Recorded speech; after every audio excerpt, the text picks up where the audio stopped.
बऱ्याच शेतकऱ्यांच्या कमेंट आहे की तुम्ही स्वस्त पर्याय सांगत नाही, भरपूर प्रमाणात स्वस्त मार्केटमध्ये कीटकनाशक देखील आहेत।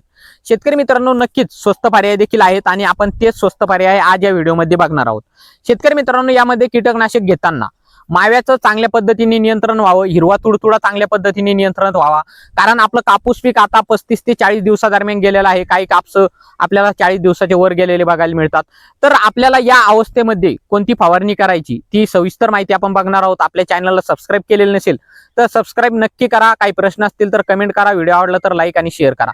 शेतकरी मित्रांनो, कीटकनाशकाची निवड करताना मावा व हिरवा तुडतुडा नियंत्रित व्हावा यासाठी आपण इमिडाक्लोप्रिड घटक असणारे कीटकनाशक जे की सुपर कॉम्प्युटर आहे याचा वापर 15 ml प्रति पंप करायचा आहे। त्याच्यासोबत आपल्याला ॲसेफिट 75% 30 ग्रॅम प्रति पंप घ्यायचा आहे।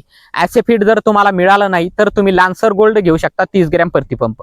शेतकरी मित्रांनो, जर आपण सुपर कॉम्प्युटर अगोदर वापरला असेल तर तुम्ही या फवारणीमध्ये ॲक्ट्रा वापरू शकता 15 ग्रॅम प्रति पंप। त्याच्यासोबत आपल्याला जे मी सांगितलं की ॲसेफिट किंवा लान्सर गोल्ड घ्यायचा आहे।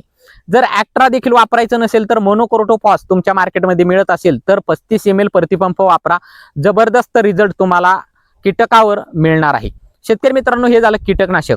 आता यामध्ये झेप या टॉनिकचा वापर करा। तुमच्या कापूस पिकाची वाढ जर चांगली असेल तर 10 ml प्रति पंप, वाढ जर तुम्हाला कमी वाटत असेल तर तुम्ही झेपच्या जागी बायोविटा एक्स या टॉनिकचा वापर 40 ml प्रति पंप करा, जेणेकरून चांगल्या पद्धतीने पाते धारणा निघण्यासाठी पिकाला चालना मिळेल।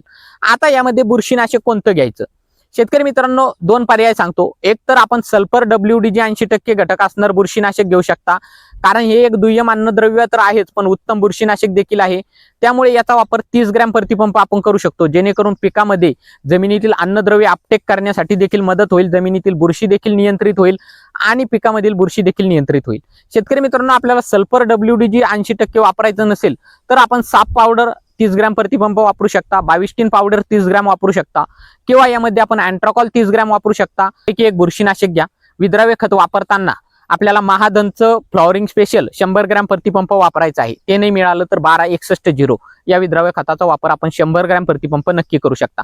शेतकरी मित्रांनो, विद्राव्य खत जे सांगतोय ते फुटवे व्हावे यासाठी नाही। विद्राव्य खत सांगण्याचं एकच तात्पर्य, स्फुरदचं प्रमाण जेव्हा आपण देतो तेव्हा पिकामध्ये चांगल्या पद्धतीने पाते धारणा फुलधारणा होण्यासाठी मदत होते।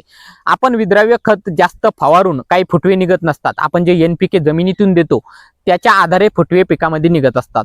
त्यामुळे विद्राव्य खत घेताना फ्लॉवरिंग स्पेशलला पहिलं प्राधान्य द्या। नाही मिळालं तर 1261 100 ग्रॅम प्रति पंपासाठी वापर करा।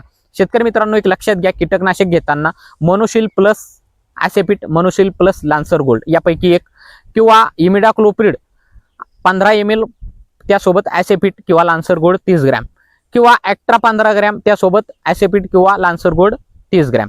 शेतकरी मित्रांनो, हे झालं कीटकनाशक। याच्यासोबत टॉनिक घेताना वाढ चांगली असेल तर झेप 10 ml, वाढ कमी असेल तर बायोविटा एक्स 40 ml। आपल्याला यासोबत विद्राव्य खत घेताना फ्लॉवरिंग स्पेशल 100 ग्रॅम किंवा 1261 100 ग्रॅम।